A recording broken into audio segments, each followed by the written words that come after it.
En un mundo a la deriva, cuando la búsqueda e intentos humanos no bastan, solo una es la fuente de esperanza que llenará todo su ser. Es Dios, quien con su palabra viva y eficaz le habla hoy. Con ustedes, el pastor Óscar Velázquez.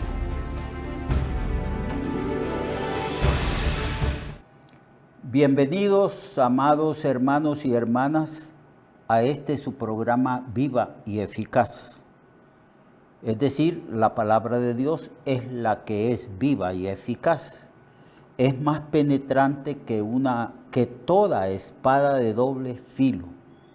Y que esta palabra, al penetrar profundamente en el corazón del hombre, discierne los pensamientos y las intenciones del espíritu y de lo más profundo del corazón del ser humano. Esta palabra es poderosa, que edifica la vida de los seres humanos. Es una palabra que quebranta la piedra, es decir, es una palabra que tiene poder para quebrantar el orgullo del ser humano y para que el ser humano reconozca quién es Dios, quién es Jesucristo. Palabra viva y palabra eficaz. Estamos estudiando esa palabra viva en Lucas capítulo 22. Estamos hablando sobre el arresto de Jesús y los acontecimientos que la Biblia narra referente a este arresto.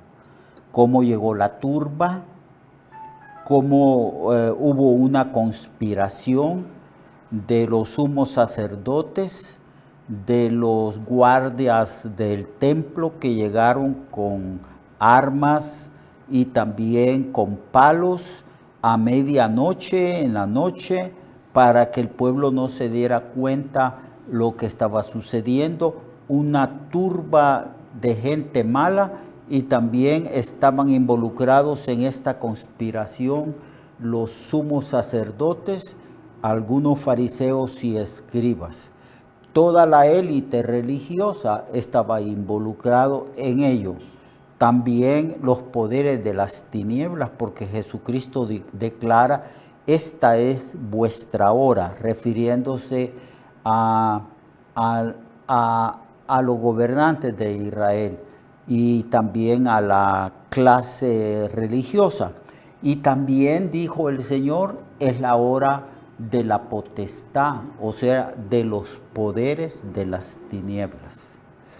Eso ya lo explicamos, dijimos que Dios tiene control sobre todo y que Dios permitió que estas cosas sobre el arresto del Señor se llevara a cabo, porque todo estaba profetizado y escrito. Y ahora estamos estudiando cómo Pedro negó al Señor, cómo Cristo fue llevado a la casa del sumo sacerdote y Caifás, y también cómo en el patio de esa casa, que era una casa grande, se encendió una fogata y toda la gente estaba alrededor de la fogata, mientras adentro las personas religiosas más importantes estaban indagando, interrogando a nuestro Señor. Y entonces Pedro entró al patio de la casa del sumo sacerdote y se sentó por ahí, y una mujer lo vio, lo identificó y dijo: también estaba con él. Entonces todo el mundo puso la mirada en Pedro, pero él lo negó diciendo: mujer, no lo conozco. Un poco después, viéndolo, otra persona dijo: tú también eres de ellos. Y Pedro dijo: hombre, no lo soy. Y como una hora después, otro afirmaba, diciendo: verdaderamente también estaba con él, porque es un Galileo. Es decir, parece que reconocieron a Pedro por la manera de hablar, porque los galileos tenían una manera, un acento especial. Entonces Pedro dijo: hombre, no sé lo que dices. Y enseguida, mientras él todavía hablaba, el gallo cantó. Entonces, vuelto el Señor, lo miró. Seguramente el Señor estaba la puerta abierta y el Señor lo miró. Y entonces Pedro se acordó de las palabras del Señor, que le había dicho: antes que el gallo cante, me negarás 3 veces. Y Pedro, saliendo afuera del patio, lloró amargamente. Se ha hablado mucho de Pedro.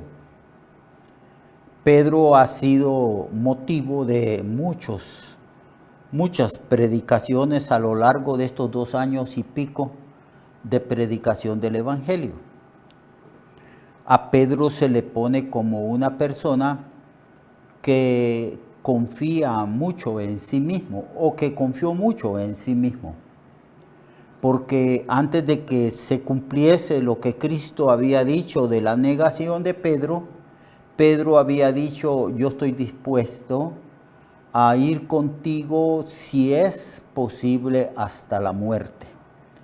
Entonces, a causa de estas palabras, Cristo responde y le dice: de cierto te digo que no cantará el gallo sino cuando tú me hayas negado 3 veces.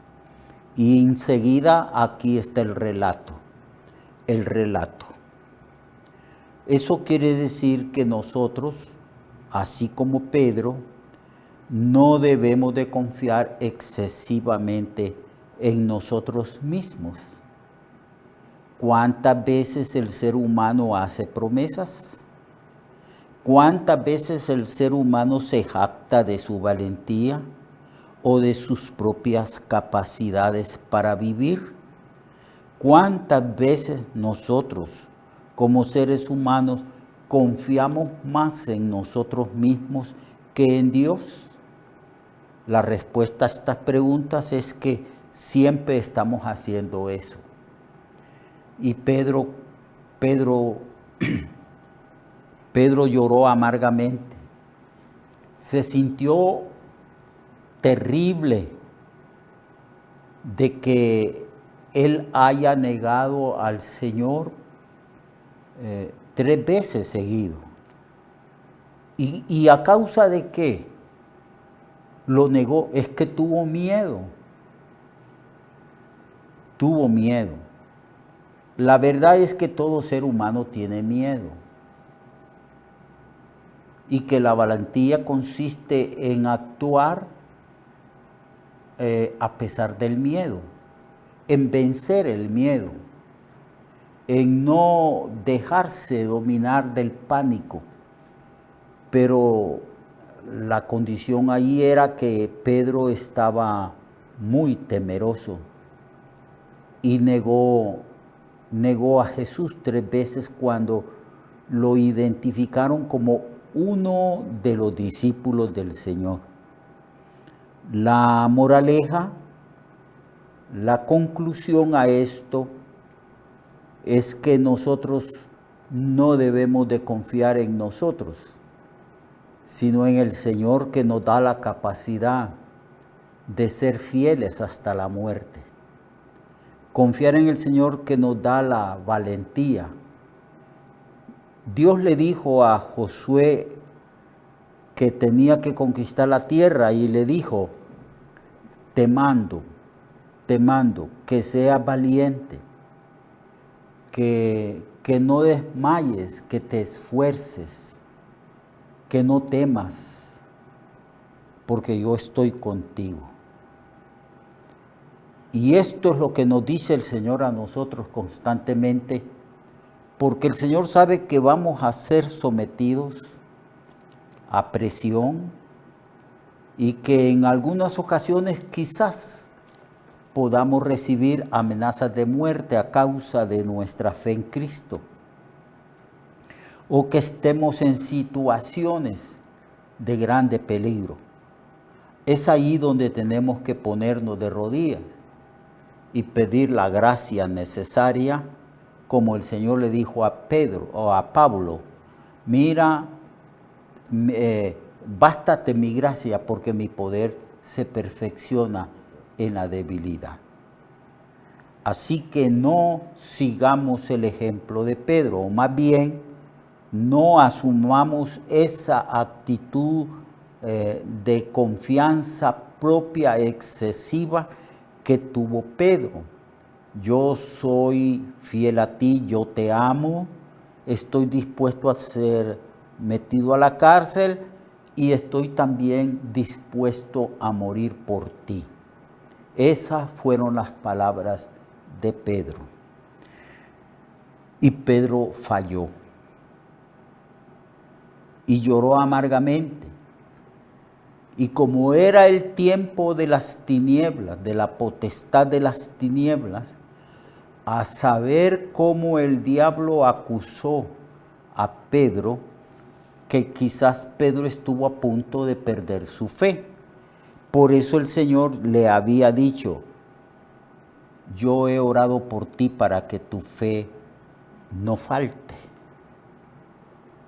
Así que el Señor, antes de que Pedro lo negara 3 veces, había estado en la presencia del Señor, el Padre, y había orado específicamente por Pedro para que la fe de Pedro no fallara.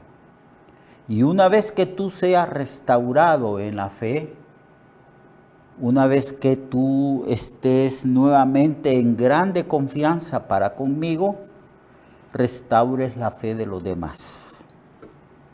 Ese es el relato previo al juicio y a la muerte de Cristo en la cruz.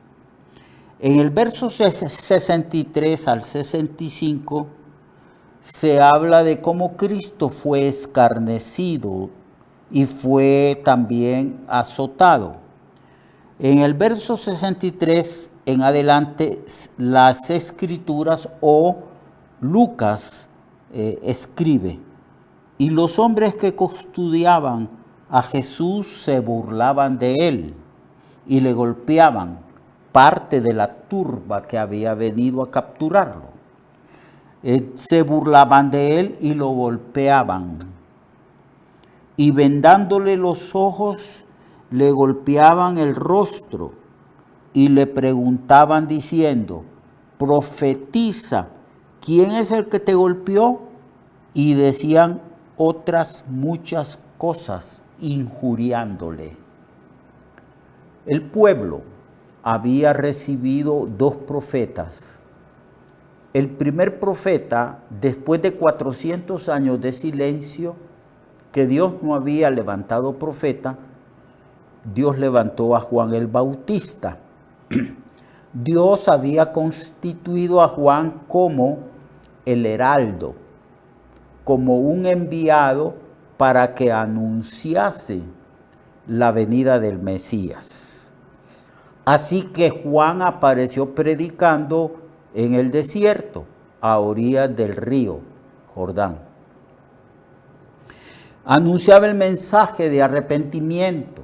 Le decía a la gente que tenían que volverse a Dios, arrepentirse, convertirse, para que estuvieran espiritualmente preparados para recibir al Mesías.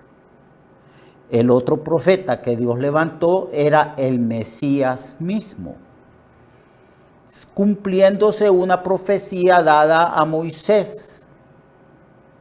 Dios le habló a Moisés diciendo que él iba a levantar un profeta semejante a él. Y será que las personas que no oigan a ese profeta serán desarraigadas del pueblo.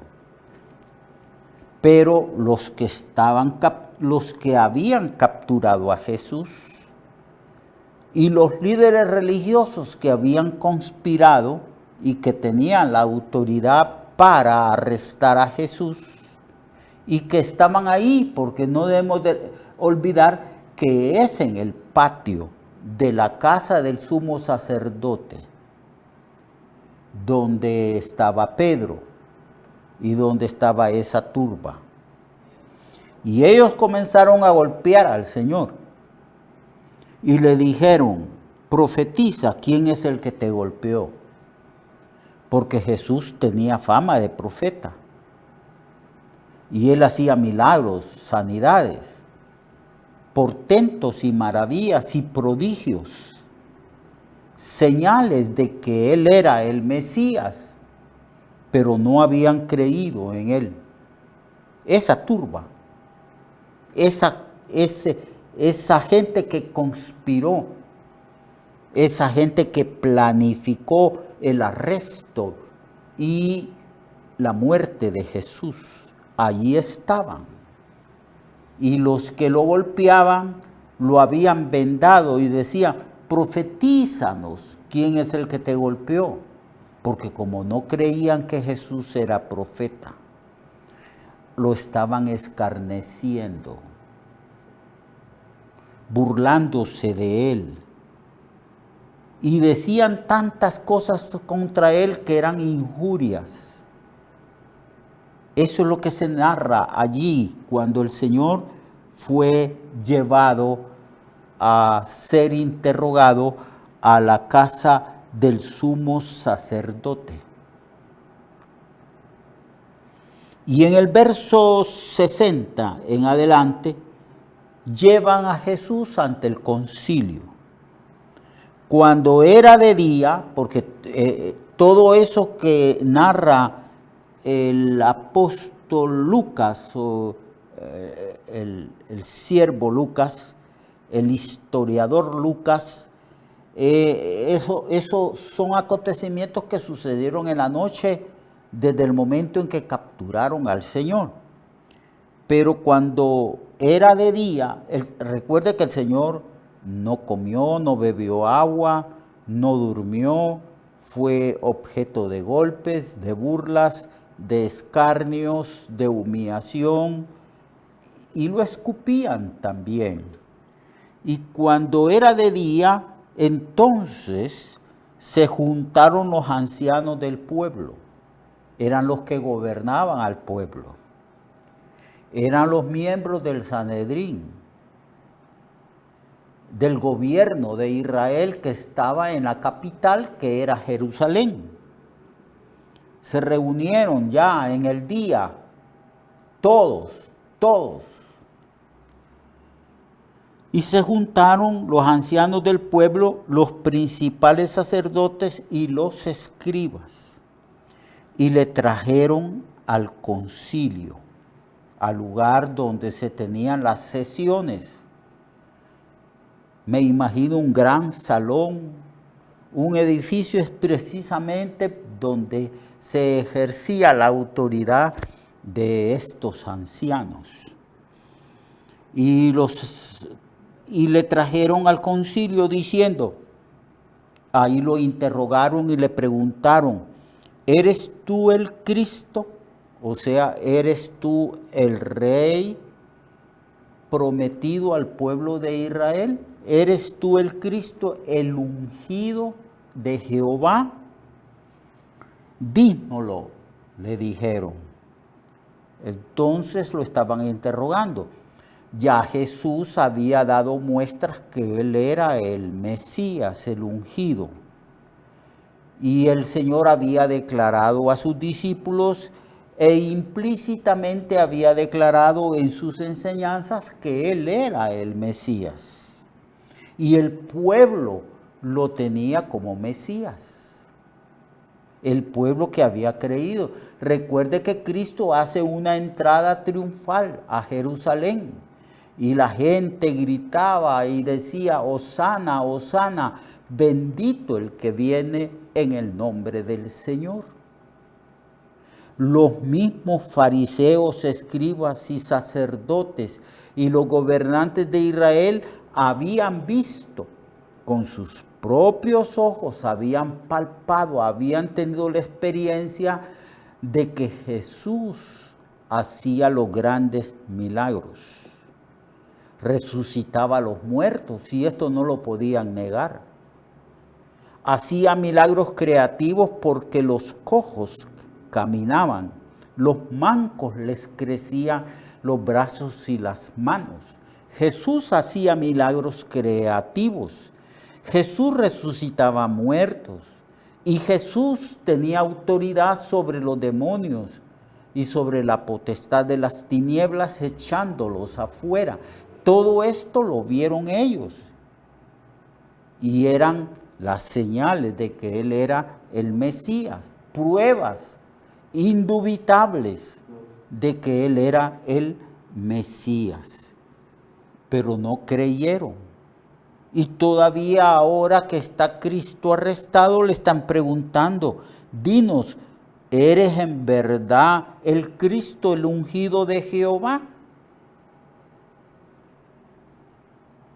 Entonces Jesús dice una gran verdad. Si os dijere que yo soy el Cristo, no me creerías. Sí, el Señor sabía que ellos estaban llenos de incredulidad durante tanto tiempo, 3 años. Les había dicho por palabra y por hechos y obras que Él era el Mesías. Y como ellos están actuando en incredulidad, el Señor les dice, si os dijera que yo soy el Mesías, ustedes no me creerían. Y también si os preguntare, no me van a responder, ni me van a soltar.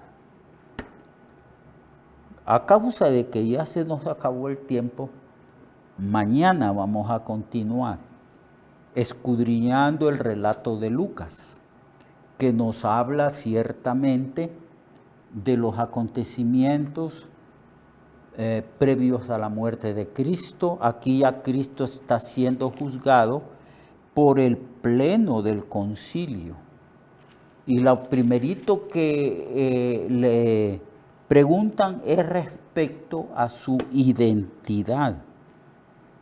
Así que yo lo espero mañana para que continuemos estudiando esta historia fascinante, maravillosa y gloriosa de la vida de Jesucristo, sus enseñanzas, su muerte, su resurrección y ascensión al cielo.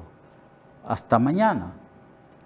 Dios le guarde, Dios le bendiga y todos amemos al Señor y obedezcámosle.